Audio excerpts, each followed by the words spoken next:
Introduction. Le petit livre suivant traite de deux aspects du caractère noble, la charité et les transactions financières. Adopter des caractéristiques positives conduit à la tranquillité d'esprit. Charité 1.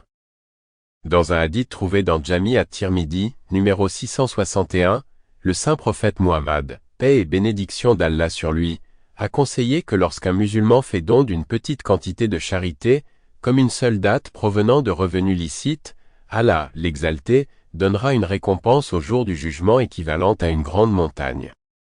La première chose à noter est qu'Allah, le Très-Haut, n'est satisfait que des biens obtenus légalement et utilisés de manière licite.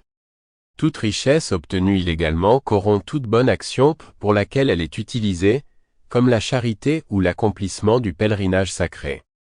Un hadith trouvé dans Sahih Muslim, numéro 2346, avertit clairement que l'invocation d'une personne sera rejetée si elle obtient et utilise l'illicite.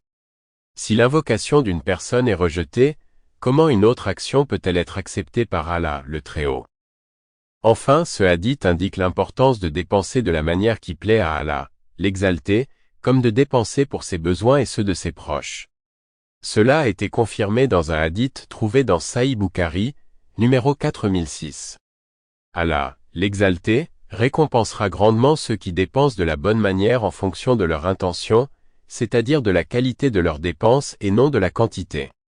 Par conséquent, les musulmans doivent corriger leur intention en dépensant pour elle amour d'Allah, l'exalté, selon les traditions du saint prophète Muhammad, paix et bénédiction d'Allah sur lui, peu importe le montant. Il est important pour un musulman de dépenser selon ses moyens, et de ne jamais s'inquiéter de la quantité ou de la quantité qu'il dépense. On espère que quiconque dépense selon ses moyens sera récompensé selon le statut infini d'Allah, l'exalté, qui dépasse l'entendement.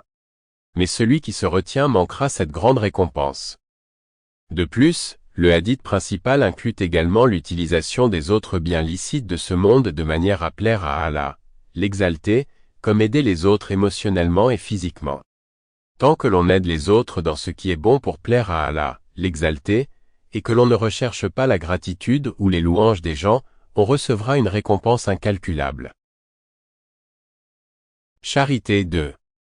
Dans un hadith retrouvé dans le Sahih Muslim, numéro 2336, le saint prophète Muhammad, que la paix et les bénédictions soient sur lui, a conseillé que chaque jour 2 anges invoquent Allah, l'exalté. Le premier demande à Allah, l'exalté, de récompenser celui qui dépense pour lui. Le deuxième demande à Allah, l'exalté, de Sample complete. Ready to continue?